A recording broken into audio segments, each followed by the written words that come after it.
muchos libros, porque el fin de todo el discurso oído es este: teme a Dios y guarda sus mandamientos. Como podemos ver, los mandamientos se encuentran en la palabra de Dios, donde tenemos el libro que contiene la profecía más segura, es decir, la palabra profética más segura, a la cual dice la palabra de Dios que debemos estar atentos como una antorcha que alumbra en lugar oscuro hasta que el lucero de la mañana salga en vuestros corazones. Dice la palabra que, entendiendo primeramente esto, que ninguna de las palabras de este libro fue traída por voluntad humana, sino que fue escrita por la voluntad de Dios, fue traída por la voluntad de Dios, hombres siendo inspirados por el Espíritu Santo. El apóstol Pablo, hablando a Timoteo, advierte ahí claramente que en estos posteros tiempos vendrían hombres amadores de sí mismos, engañadores, que harían comercio con vosotros, ¿verdad? Y que nos apartarían de la verdad. Todo eso está ya en advertencia. La palabra de Dios nos advierte de todas estas cosas que iban a suceder y que están sucediendo. Ahora, recientemente ya se aprobó el matrimonio entre hombres y entre mujeres aquí en la Florida, especialmente aquí en Miami. Ya muchos pastores se escandalizaron. Bueno, pero la palabra no dice que así como en los días de Lot, así como en los días de Noé, será la venida del Señor Jesucristo aquí en la tierra.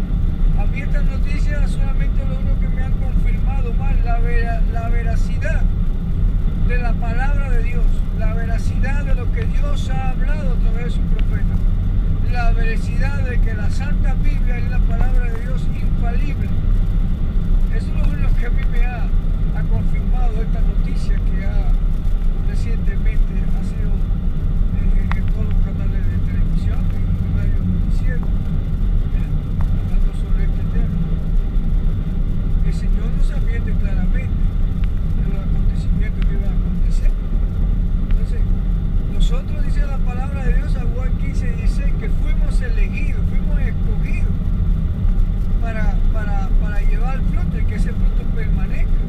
En otras palabras, Él nos escogió a nosotros, pero nos escogió con un propósito. Y ahí en Mateo 28:19, en Marcos capítulo 16, versículo 16, podemos ver ahí claramente cuál es el propósito, cuál es la encomienda a la cual nosotros como iglesia tenemos. Y no es otra que ir y hacer discípulos, ¿verdad? Y bautizarlos, como dice en el nombre del Padre, del Hijo y del Espíritu Santo. Luego que sean bautizados, enseñarles lo que la palabra de Dios dice, lo que Dios demanda de cada creyente, ¿verdad? Pero no antes. Entonces, vemos como muchas personas hablan de la palabra de Dios, y que la palabra de Dios, pero sin embargo, cuando un creyente acepta a Jesucristo, lo tienen hasta un año esperando para ser bautizado. Entonces, ¿qué palabra de Dios están leyendo ellos? Porque la palabra de Dios es hacer un discípulo, bautizando en el nombre del Padre, del Hijo y del Espíritu Santo, luego enseñándoles. Ahora, el bautismo no es para, como hoy en día la iglesia cristiana lo están enseñando, como para membresía de una iglesia local. Eso es una mentira y una falsedad. El bautismo primeramente vino de acuerdo a lo que Dios le ordenó a Juan el Bautista, donde dice: desde entonces comenzó Juan a predicar el bautismo de arrepentimiento para el perdón de los pecados y para que podamos recibir el Espíritu Santo, el Consolador, aquel que fue profetizado en Juan 14:26. Mas el Consolador, el Espíritu Santo, el cual el Padre enviará en mi nombre, Él os enseñará todas las cosas. El Espíritu Santo es el que se va a encargar de enseñar, de redarguir de pecado a la humanidad. Pero muchos hoy en día quieren tomar la posición del Espíritu Santo, quieren dar clases de bautismo y santificar a ellos a una persona antes que la persona pueda venir. Entonces, si el bautismo es para los santificados, entonces ya no es para el pecador. Porque el Señor dice: venid a mí todos los que están trabajados y encargados, ¿verdad? El que sobrepasa todo entendimiento. Pero ¿cuándo va a hacer eso? Cuando nosotros venimos arrepentidos, ¿verdad?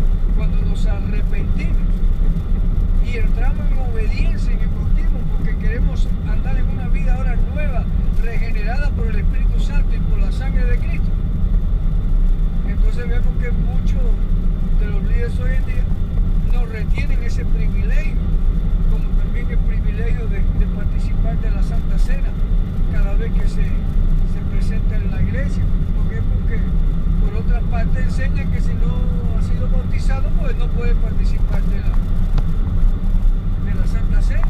Pero ellos son los que están poniendo los tropiezos a que yo pueda participar de la Santa Cena, porque no quieren bautizarme hasta que yo no coja un sinfín de clases que bíblicamente no tienen ninguna documentación, porque si vamos a la Escritura, Felipe le empezó a anunciar el Evangelio al eunuco, y cuando el eunuco vio agua, parece que en el Evangelio que Felipe le había presentado el bautismo como un acto de arrepentimiento para el perdón de sus pecados, para que pueda recibir el Espíritu Santo. Y el eunuco no continuó su camino hacia adelante. Ahí mismo paró el carro y dijo: no, yo quiero desde ahora ya recibir el Espíritu Santo y quiero entrar en esa obediencia, ¿verdad? Y mandó parar el carro y Felipe ahí le bautizó en el momento. Otro caso similar podemos ver en el carcelero de Filipo. Le preguntó a Pablo qué menester para ser salvo, y dice que Pablo le dijo: bueno, cree en el Señor Jesucristo y será salvo tú de tu casa. Pero ahí no terminó la conversación, le anunció el Evangelio de salvación, le anunció al carcelero y a todos los que estaban en su casa el Evangelio de salvación. Bueno, si Pablo no hubiera mencionado el bautismo de arrepentimiento para el perdón de los pecados, porque el carcelero entonces en esa misma hora de la noche dice que fue bautizado él o suyo, porque él no esperó a coger clase o a que amaneciera o llevarlo el domingo a la iglesia por la mañana. Dice que en esa misma hora de la noche no perdió tiempo el carcelero, y Pablo ahí mismo lo bautizó en esa misma hora de la noche. Lo mismo podemos ver también en el caso de Lidia, la que vendía cúpula a la orilla del río, que Pablo se acercó a predicar el Evangelio ahí, y Dios abrió el corazón a Lidia para que estuviera atento al mensaje. Dice luego que Lidia fue bautizada, en ese mismo instante, ese mismo día, le pidió a Pablo luego que se quedara con ellos en su casa, porque Pablo iba a partir al día siguiente en su camino evangelístico. Entonces, lo que le quiero decir es verdaderamente que tenemos que escudriñar las Escrituras para que no perezcamos por falta de conocimiento. Jesucristo la recomendó, Juan 5:39, escudriñar las Escrituras. Si a vosotros parece que en ellas tenéis la vida eterna, y si ellas son las que dan testimonio de mí, digo el Señor Jesucristo, entonces escudriñad las Escrituras. Si verdaderamente cree que en ellas puede encontrar la vida eterna. Hablo hablando de Timoteo, 2 Timoteo, capítulo 3, versículos 15 a 17.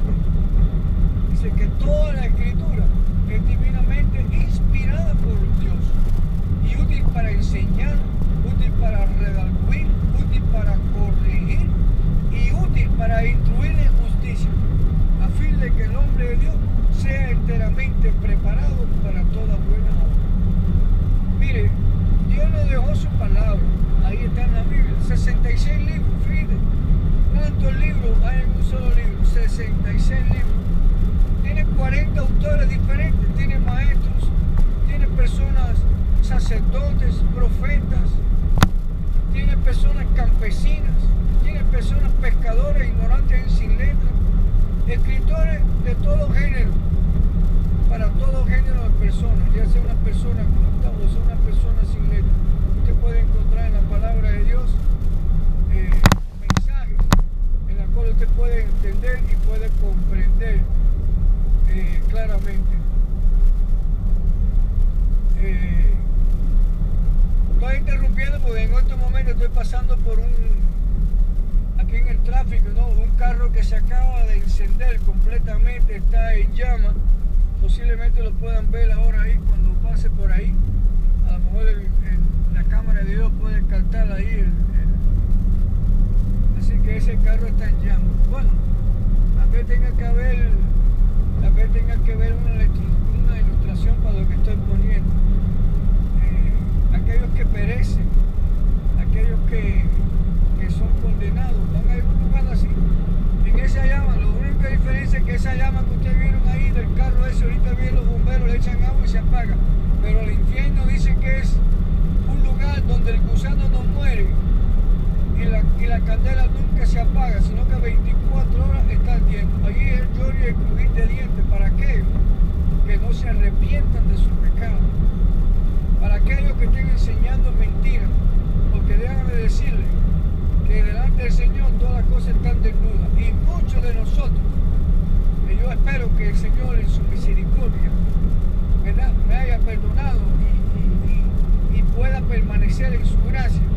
Pero muchos van a decir aquel día: Señor, Señor, en tu nombre echamos fuera demonios, en tu nombre predicamos, en tu nombre hicimos obra misionera, en tu nombre enseñamos en la escuela americana, en tu nombre, Señor, cantamos en el coro. Y Él les dirá: apartados de mí, hacedores de maldad, al lugar eterno donde cruzaron las mujeres. Qué triste final, ¿verdad? Algunas personas que tal vez hayan pasado mucho tiempo en la iglesia, que hayan pasado mucho tiempo hablando y predicando la palabra, pero que su corazón nunca estuvo arrepentido, que su corazón nunca estuvo buscando la gloria para Dios, sino su propia gloria. Y eso es lo que le pasa al que busca la gloria del hombre. La gloria del hombre es como la flor del campo, que parece por un tiempo, pero luego cuando sale el sol se quema y perece todo. Así también es la gloria del hombre, pero la bendición de Dios es la que enriquece y no añade tristeza con ella. Por eso, si usted está oyendo este mensaje, ¿verdad?, yo le exhorto a que escudriñe la palabra de Dios, para que en ella verdaderamente conozca la verdad